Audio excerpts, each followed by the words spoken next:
me van a permitir una lectura del diario Expreso sobre un tema que lo planteó el propio presidente de la República en una entrevista concedida a Radio Sucre de Guayaquil respecto a una ley económica urgente anunciada para regular las organizaciones no gubernamentales llamadas ONGs y combatir, según ha dicho el presidente, el lavado de activos.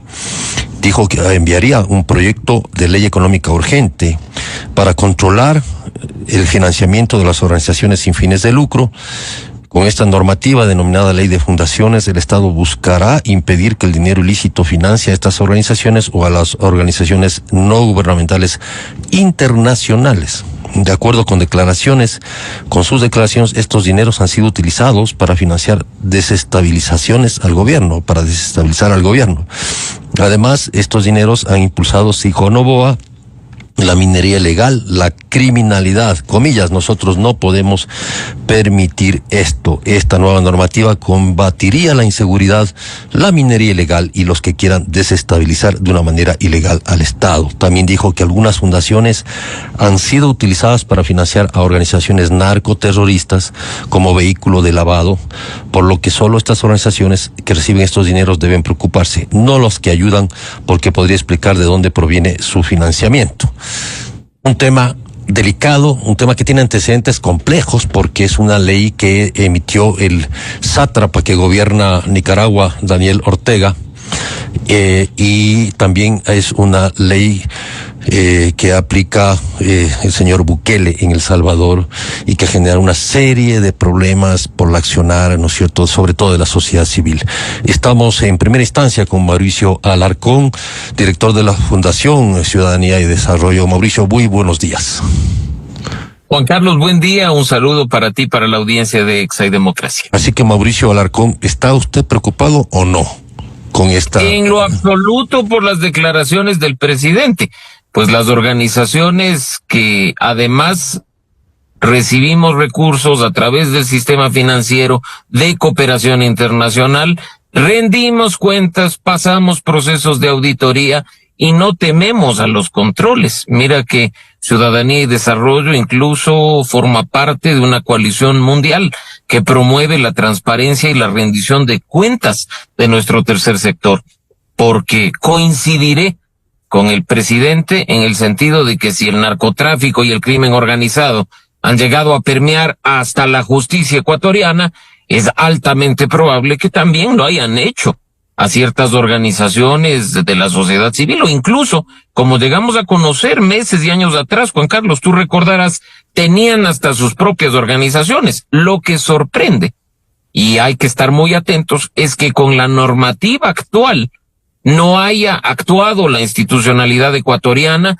para perseguir a estas organizaciones que definitivamente le están haciendo el juego a las actividades ilícitas. Pero quienes estamos de este lado, independientemente de si somos críticos o no, insisto, rendimos cuentas, tienen el Estado, el gobierno, sus instituciones, las fuentes claras del origen de nuestros recursos, así es que por ese lado, ningún problema de momento. Habrá que ver qué viene después. Mauricio, y aquí hay un punto, y damos también la bienvenida a César Febres Cordero. César, muy buenos días, gracias por conectarte con nosotros.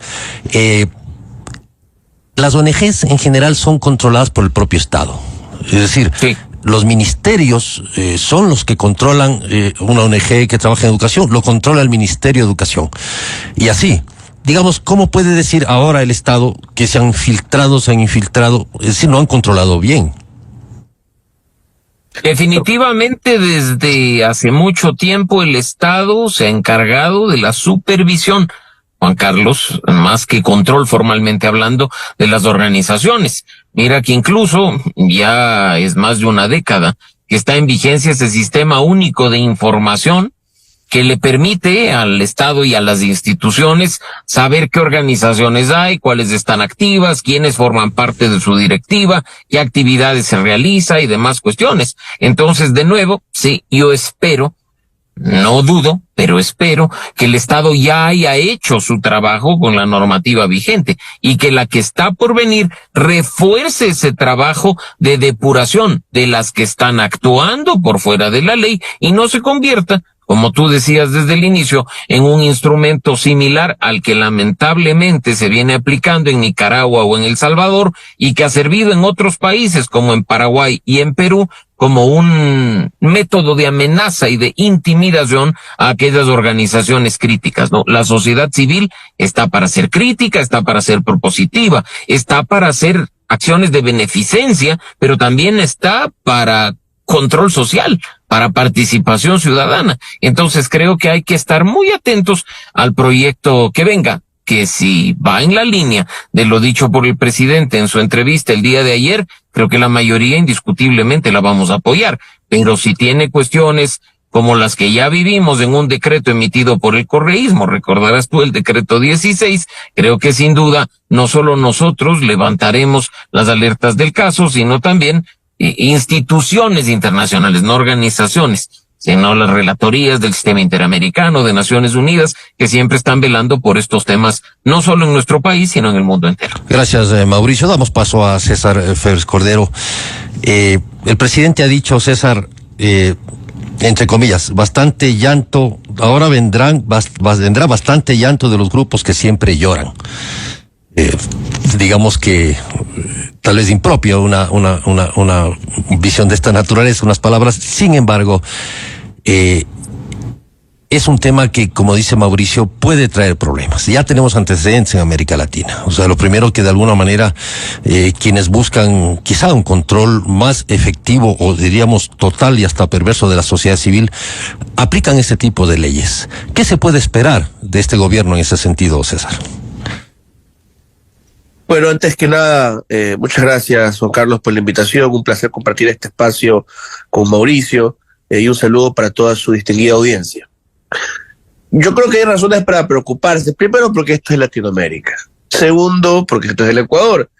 Tercero, porque este gobierno en particular ya ha tenido sus riñas con las organizaciones de la sociedad civil. Pensemos nada más en lo que pasó en Olón, ¿ya? Porque Olón, la resistencia al proyecto que se quiso montar, y yo estuve un poco cerca de lo que pasó ahí, involucró a una asociación ambientalista del sector Oloncito, involucró a la comuna, involucró a fundaciones que venían de Guayaquil y de Quito, involucró finalmente a asambleístas y a otras figuras, ¿ya? Y esa activación de la sociedad detuvo al proyecto en marcha, expuso algunas irregularidades. Al final quisieron irse encima de la rectora de un colegio, el Crespo Toral, ahí cerca de Olón, y te tuvo que hacer presión para que la restituyan. Y todo eso vino de la sociedad civil. Entonces, ya el gobierno tiene, digamos, razones para temerle a las ONGs. Ahora, sí quiero decir, también en este país, tantas cosas que hay que no se respetan, tantas leyes que no se cumplen. Ahora hay que ver si el gobierno, en vez de querer cambiar la normativa, debería hacerla cumplir, porque sí hay cierto abuso como en tantas otras cosas, ¿no? Yo recuerdo que en la campaña del 2023 en las seccionales en Guayaquil, por ejemplo, se vieron fundaciones cercanas a la campaña de Cintia Viteri participando de, las actividades clientelares de Te doy kits, te llevo brigada médica, y eso lo he visto en otros lugares también, en otros momentos. Sí, claro, tiene que haber mayor regulación o a lo mejor ejercicio de la regulación, pero como bien decían, ya las ONGs y las organizaciones civiles están bajo la tutela, digamos, de los ministerios, de las carteras de Estado, entonces a lo mejor no hay que inventarse nada. Lo que quiero decir es, puede haber razones legítimas, pero no podemos perder de vista las razones ilegítimas que podría tener este gobierno para querer montarse encima de las organizaciones de la sociedad civil, y podría ser esto también señal de una deriva al autoritarismo que la estamos viendo desde el principio del gobierno. Yo tengo mucho cuidado, o trato de tener mucho cuidado a la hora de decir que un gobierno es autoritario, pero creo que este gobierno está caminando hacia allá desde el primer día. No lo califico así, no lo pongo así, pero si la sociedad no reacciona, podemos terminar ahí, y esta siempre va a ser una señal de preocupación. Gracias, César. Mauricio, mencionabas el decreto 16 de Rafael Correa, y esto evidentemente es un antecedente. ¿Qué pasó? Si tú estabas ahí, me acuerdo, un joven también vinculado a las organizaciones no gubernamentales, sobre todo en defensa de la libertad de expresión. ¿Qué era este decreto? ¿Cómo funcionó? ¿Qué pasó después? Recuerdo que incluso había amenazas de disolución de algunas organizaciones importantes que luchaban en ese momento muy fuertemente, sobre todo en defensa de la libertad de expresión y otro tipo de derechos humanos, frente al gobierno de Rafael Correa. Un poco para recordar esta historia. Juan Carlos, las organizaciones de la sociedad civil desde el gobierno de Gustavo Noboa hemos tenido regulaciones vinculadas a las instituciones, particularmente del Ejecutivo. El Código Civil, que es el que fundamenta la existencia de las organizaciones con finalidad social y sin fin de lucro, no bastó. Y se emitió en el gobierno de Gustavo Noboa un primer reglamento sobre la base del Código Civil para decir qué ministerios controlaban qué, para decir cuáles eran las obligaciones de las organizaciones, cómo se debían hacer los procesos de registro de directiva o incluso de reformas estatutarias. Durante los primeros años esto funcionó sin mayor problema. Cuando llegó el correísmo, uno de los primeros decretos que emitió fue precisamente uno para controlar al sector de la sociedad civil. Por eso el número 16 fue uno de los primeros, y pues en ese decreto no solo que nos decía cómo teníamos que inscribir las directivas o cuál era el procedimiento que debíamos seguir para registrar un cambio en los estatutos, sino que, como recordarás tú, se metieron de agache causales subjetivas de disolución de las organizaciones, además sin respetar debido proceso alguno, dependientes únicamente de la voluntad del Ejecutivo, del funcionario que quería quitarse de en medio a la fundación, a la corporación o a la asociación, y además cuestiones que por su carga burocrática no eran de ninguna manera viables para organizaciones pequeñas, que son la gran mayoría de las de este país, porque uno piensa en sociedad civil y piensa en las fundaciones que están en Quito y en Guayaquil, o las corporaciones que están en Quito y Guayaquil. La sociedad civil regulada bajo esta norma es el comité barrial, es la asociación deportiva, es el comité de padres de familia, que aunque uno crea que no, forman parte de ese registro. Cuando usted en su barrio legaliza su directiva ante un ministerio, está haciendo el trabajo de legalizar la directiva de una organización de la sociedad civil regida bajo las mismas normas que nos rigen a las organizaciones. En ese entonces, como Juan Carlos bien ha traído a la memoria, esa norma es la que sirvió, con cambios muy pequeños, para disolver, cerrar Fundación Pachamama, recordarás tú, por haber participado de un acto de protesta en el marco de una ronda petrolera, cerrar la Unión Nacional de Educadores, incautar bienes y hacer todo el relajo que hizo en aquel entonces el gobierno con los maestros que no estaban alineados con su política, incluso hasta amenazas de disolución contra Fundamedios a propósito del trabajo que se hacía de defensa de la libertad de expresión. Mira que incluso Ciudadanía y Desarrollo, que en aquel entonces empezaba a dar sus primeros pasos, también fue objeto de una amenaza de disolución.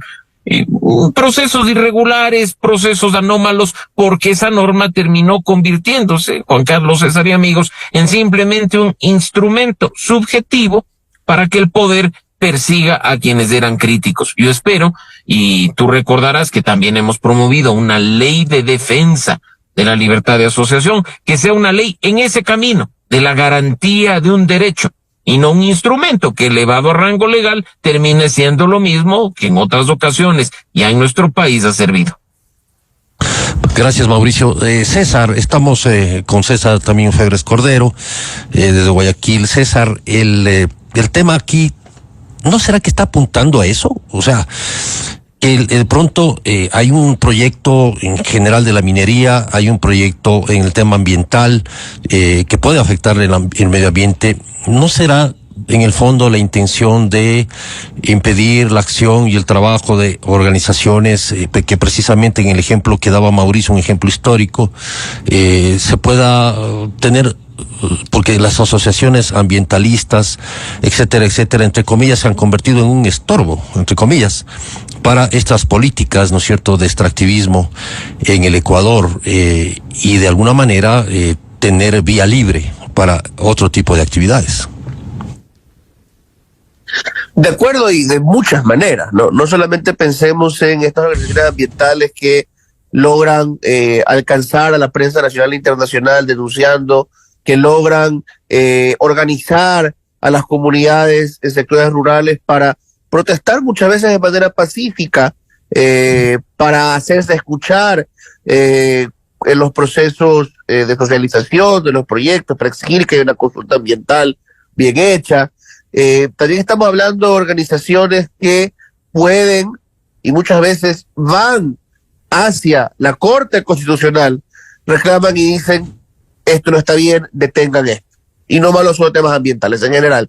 Y estamos ante un gobierno que le está mandando un montón de cascaritas a la Corte Constitucional, ¿ya? Viendo si la Corte cede y es señal de que pueden seguir básicamente modificando la Constitución por vía de proyectos de ley económicos urgentes, o si van a iniciar una campaña en contra de la Corte, vamos a ver con qué, bueno, el fin sería básicamente debilitarla o eliminarla, vamos a ver ya qué vía terminan escogiendo, si lo usan eventualmente como una justificación para hacer algo raro con una consulta de referéndum, incluso terminar yendo a una constituyente después, que lo dudo. Entonces, dentro de este, digamos, intento de ir modificando la Constitución por el camino de menor resistencia, que se basa principalmente o empieza siempre desde enviar un montón de proyectos de ley que muchos juristas consideran deberían quedarse sin piso en la Corte Constitucional, ahí también las organizaciones de la sociedad civil van a ser molestas, ¿ya?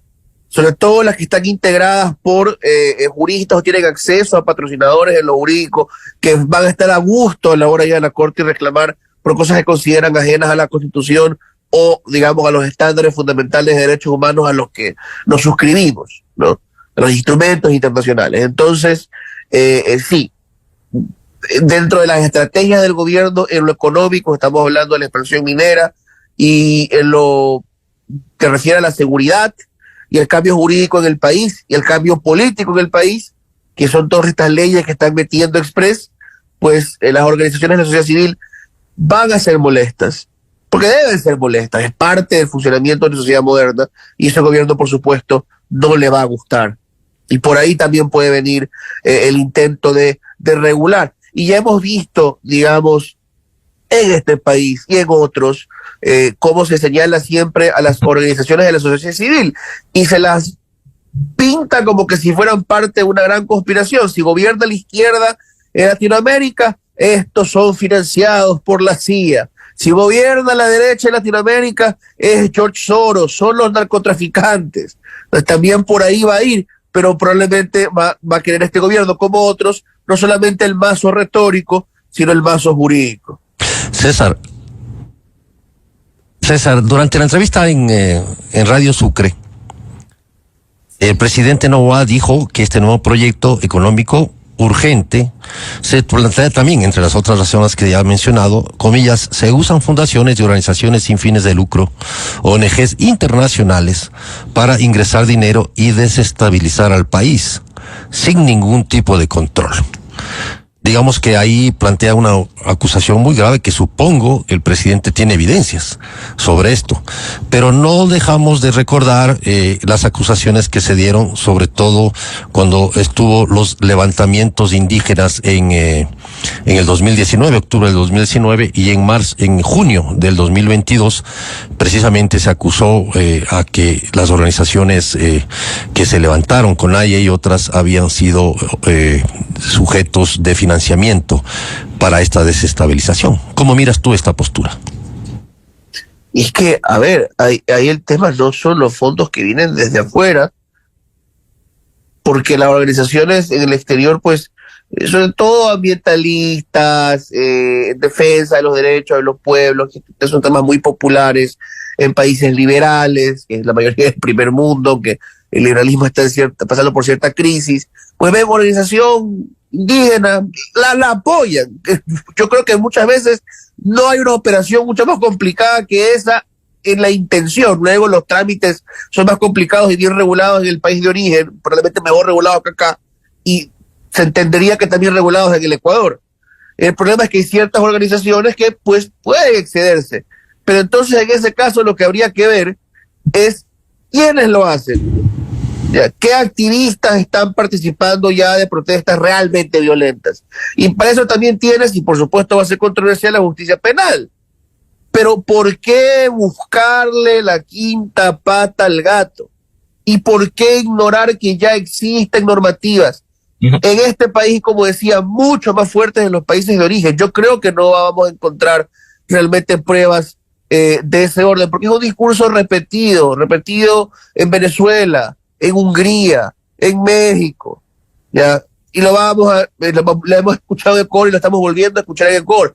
No quito de que de nuevo una fundación de la que nunca hemos escuchado, a lo mejor esté pasándose dinero con una fundación de la que no haya escuchado en otro país de Sudamérica, pero no van a ser las grandes organizaciones activistas, las que están mostrándose ante el público, las que están pugnando en la política y en la vida social. Si es que hay un mal uso, y yo señalo, probablemente lo veremos alrededor de ciertas campañas políticas, ¿es algo al interior cerca de estas campañas o es algo que a lo mejor va compartiendo con las actividades criminales? Pero en todo caso, ya, si es que hay un ligamiento con actividades criminales, van a ser organizaciones que no van a querer mostrarse, que no van a emprender campañas públicas, que no van a decir autoridades de control, ministerios, aquí estoy.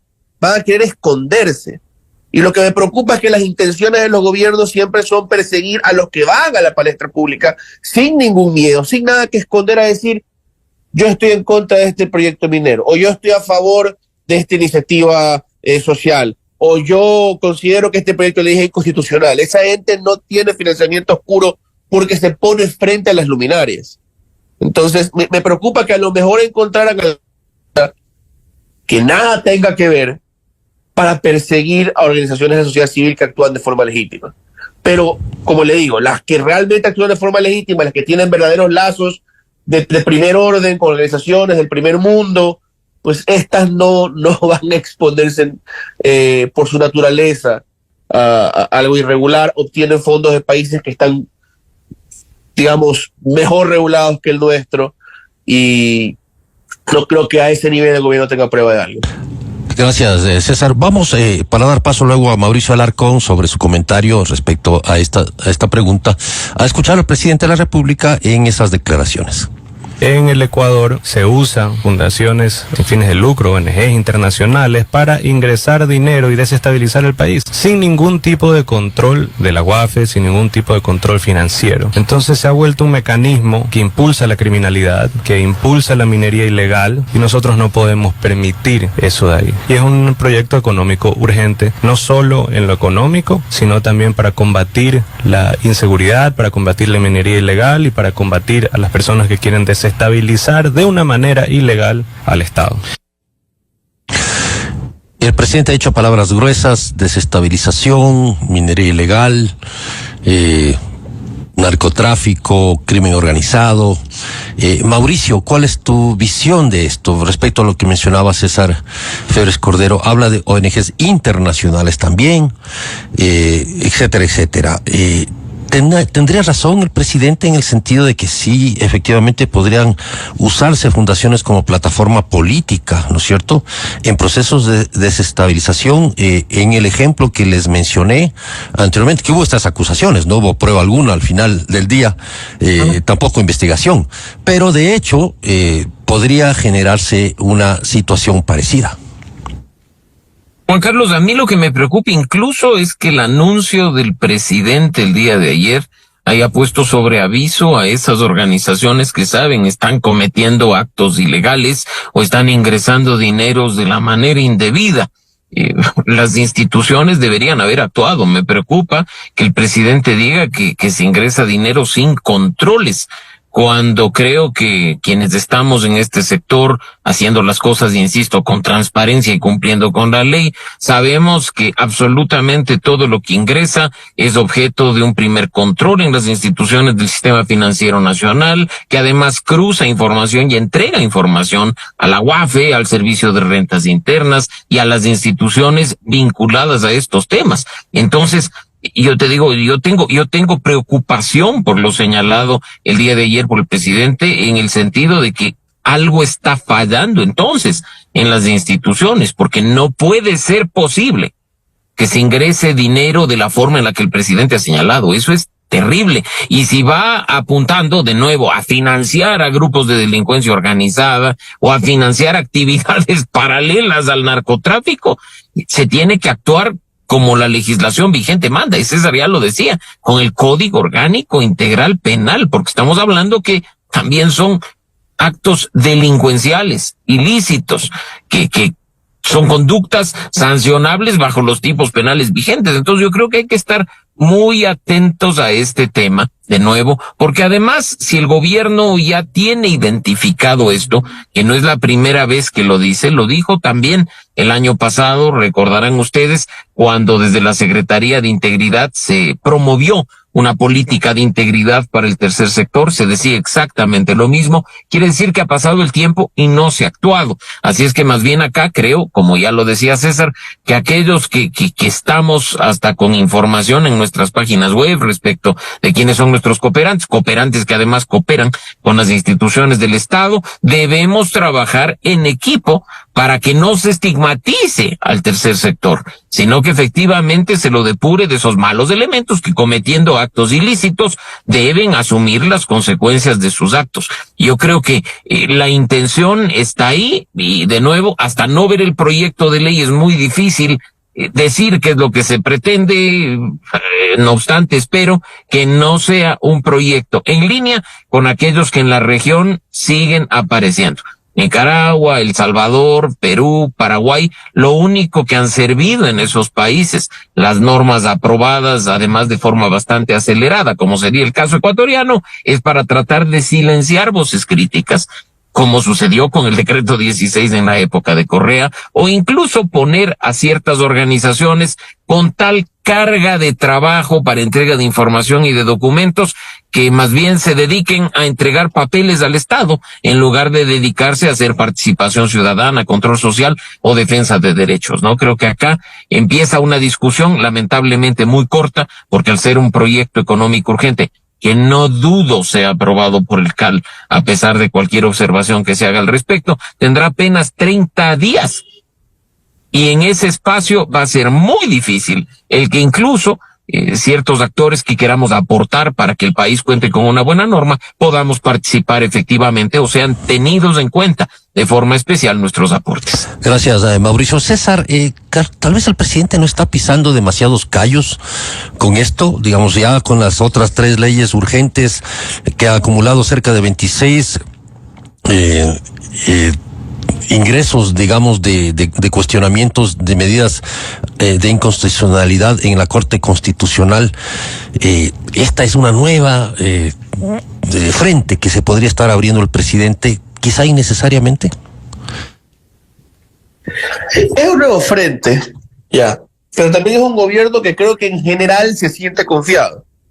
Si está, digamos, caminando a paso lento en ciertas cosas, por ejemplo, el proyecto que ya está casi abandonado de ir a una constituyente, porque bueno, creo que todos los políticos han aprendido a tenerle miedo a esas cosas, ¿ya? Creo que ya identifican que Montecristi, que tampoco estuvo libre de problemas y que le valió, digamos, ciertos enemigos a futuro al correísmo en sus primeros años, fue una excepción, ¿no? La configuración de las fuerzas políticas en ese momento era extraordinaria, ¿ya? Correa tenía aún más poder en cierta forma del que tiene Novo ahora, que ya es bastante también. Pero en otras cosas el gobierno se siente, digamos, libre de, utilizando un término coloquial, andar canchero, ¿ya? Y estamos en un momento, creo que como en otros países, donde reina la apatía, ¿ya? Donde la ciudadanía no se siente muy involucrada, donde la ciudadanía está cansada. Y diría yo que una de las ideas que me retumban en la cabeza desde estas últimas elecciones es que esta fue una elección, un proceso, que la gente por primera vez no le apostaba al cambio, sino a la normalidad, a la estabilidad, a continuar, a no volver a ir a las urnas otra vez, digamos, para cambiar las cosas, ¿ya? Que provocará mayor inestabilidad, que a lo mejor nos forzará a ir otra vez a votar de forma adelantada. La gente no quiere ir a votar.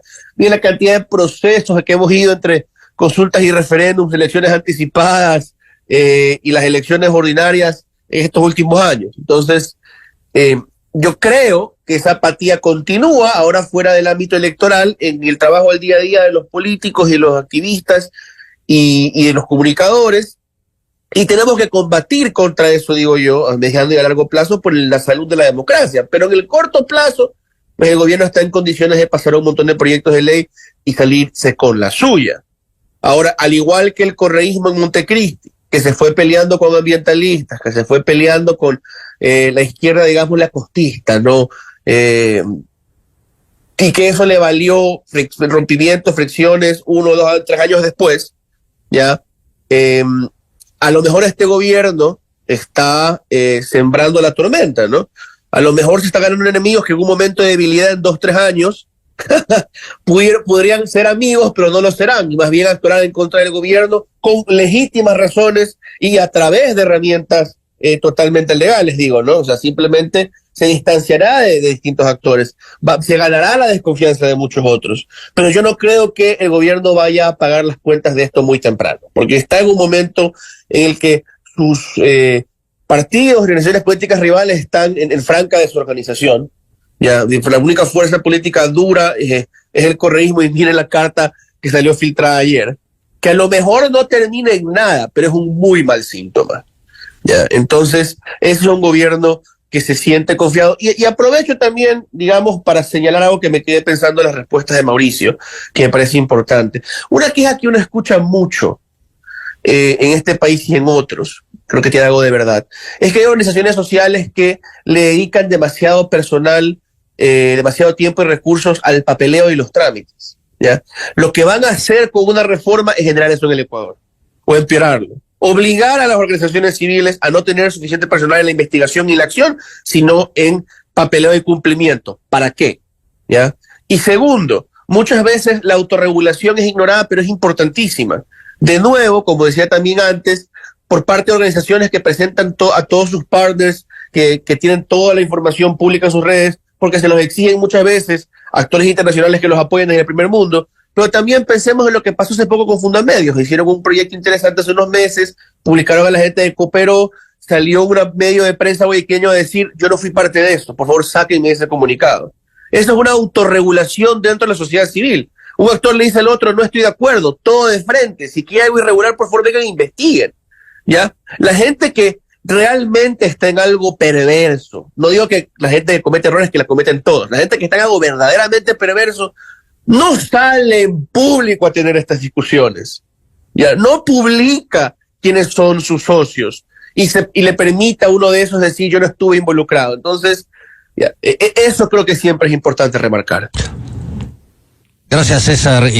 Tú traes a la colación un tema que de alguna manera es colateral y tiene que ver precisamente con la situación de los partidos políticos y de cómo están enfrentando esta coyuntura.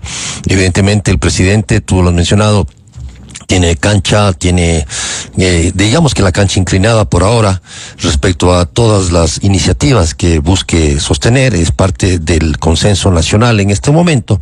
Sin embargo, los partidos tampoco están cumpliendo este papel de contradictores de buena fe, diríamoslo así, de este equilibrio, ¿no es cierto?, que debería constar en la estructura democrática del país. Mencionaste, César, la carta de que 5 autoridades locales, de gobiernos locales, envían al expresidente Correa, demostrando por lo menos la crisis ya que era evidente en Revolución Ciudadana y otros partidos también vinculados a un proceso que de alguna manera no controlan. ¿Cómo miras, Mauricio, esta situación? Todos los movimientos, los partidos políticos, como actores de la sociedad civil también, efectivamente, y como actores del campo democrático. Parto, Juan Carlos, de decir que el sector con finalidad social y sin fin de lucro no pretende ser un actor político partidista. Por supuesto, la ciudadanía y la sociedad civil hacemos algún tipo de política pública, incidencia en la aprobación de leyes, de reglamentos, acciones colaborativas con las instituciones para fortalecer capacidades. Eso también es política, pero partidista no.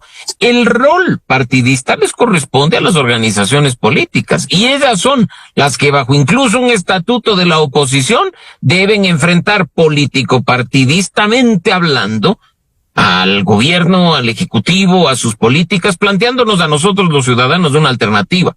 El error que se cometió, recordarás tú, en una época anterior, es tratar de ubicar a la sociedad civil y al periodismo como actores políticos partidistas. Nos decían, móntense un partido y ganen las elecciones. No nos interesa montarnos un partido y ganar las elecciones. Nos interesa seguir trabajando desde el sector en el que estamos, colaborando, haciendo equipo, participando, fiscalizando desde la ciudadanía.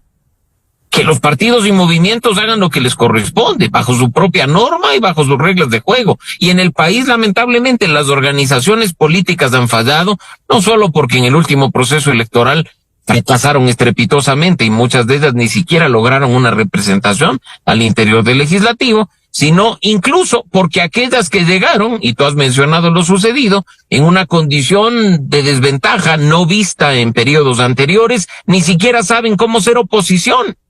Entonces hay un reto enorme en este país en el ámbito político partidista, el de la depuración, el del fortalecimiento, el del respeto a las bases, para a partir de ello incluso formar listas con personas preparadas, que hagan énfasis en la carrera y que tengan como objetivo principal llegar al poder para servir a la ciudadanía, no para ubicar familiares en cargos públicos o para perder el tiempo haciendo dibujitos. Entonces creo que hay un reto muy grande por delante en el sector político y mira que incluso ciertas organizaciones de la sociedad civil han estado apoyando a las organizaciones políticas en cuestiones de fortalecimiento de capacidades, programas de formación política para sus bases jóvenes, programas de formación política para sus mujeres. Así es que ahí incluso tú ves la importancia de esta articulación multisectorial en el que intervienen los actores públicos, los actores político-partidistas, el sector de la sociedad civil, el sector privado, la academia, los medios de comunicación.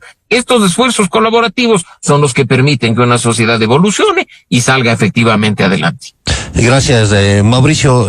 Para terminar con César Febres Cordero, César, es interesante que el gobierno plantee un control y una crítica al financiamiento de las organizaciones de sociedad civil, pero no diga nada sobre financiamiento de partidos políticos.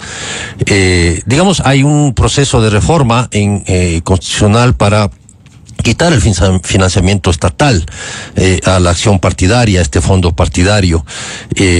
Este tema del financiamiento sigue siendo un hueco negro, una zona oscura, ¿no es cierto?, en el accionar democrático en el Ecuador de los partidos políticos, y de alguna manera también se debería poner atención a ello.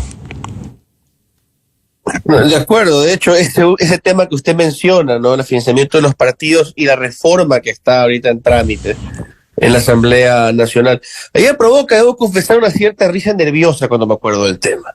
Porque en el gran contexto, ya, nos están diciendo, vamos a quitarles financiamiento a los partidos políticos en el fondo partidario como el fondo electoral. A primera vista puede ser problemático, pero puede incluso forzarnos como sociedad a participar más. Está bien, muy bien, ya. Pero cuando uno lo piensa en el contexto de el movimiento de la plata sucia en el mundo de la política, que de eso sí tenemos evidencia de sobra, ¿ya? Que de eso hablan los partidos todo el día, que de eso trata que la comisión de fiscalización todo el tiempo, ¿ya? Que vemos cómo se descubren, y yo lo vengo diciendo con mucha gente desde hace años, que hay direcciones enteras en municipios secuestradas o controladas por narcotraficantes, ¿ya? Que han sido auspiciantes, velados o de frente desde el día 1 en esas campañas locales, sí, con más libertad muchas veces, porque la gente no las observa con cercanía, a diferencia de las nacionales, donde actúan un poquito más escondidos, porque deben hacerlo, porque de nuevo tratan de evitar que la gente los perciba, o quienes tienen capacidad de oponérseles los perciban. Pero en ese contexto, si tú quitas el aporte estatal, estás incentivando a que el político desesperado busque financiamiento donde sea y termine con plata de narco. Y como lo digo, en muchos ámbitos, y sobre todo los nacionales, a lo mejor sin saberlo, está buscando a cualquier empresario promotor vivo, y ese empresario promotor vivo está contaminado. No te dice nada, tú no preguntas nada, te llega el billete, y cuando llegas al poder viene a cobrar el que está atrás, el narco. Porque eso pasa a veces en el mundo local, definitivamente pasa en el mundo nacional, digamos, en ese esquema de las elecciones nacionales. Entonces, nos pone en peligro. Y claro, me preocupa que esté tan dedicado el gobierno a combatir ahora esto, o quiera diga que se va a dedicar y a ponerle tanta atención al financiamiento de las organizaciones de sociedad civil, pero pues no nos plantee nada serio, estructurado a la hora de combatirlo en el mundo de las elecciones, en la política, de los partidos, movimientos, cuando hablan de casos particulares todo el tiempo. Es, como en tantas cosas en el Ecuador, un desorden conceptual que siempre hay detrás del actuar de nuestros políticos. Muchísimas gracias a César Febres Cordero y Mauricio Alarcón por haber compartido sus reflexiones sobre este tema tan importante que esperemos tenga la debida atención de la ciudadanía, y esperemos el texto de este proyecto de ley, a ver por dónde va y cómo se puede generar un necesario pero interesante debate también en la sociedad ecuatoriana. Muchísimas gracias, volvemos luego de corte.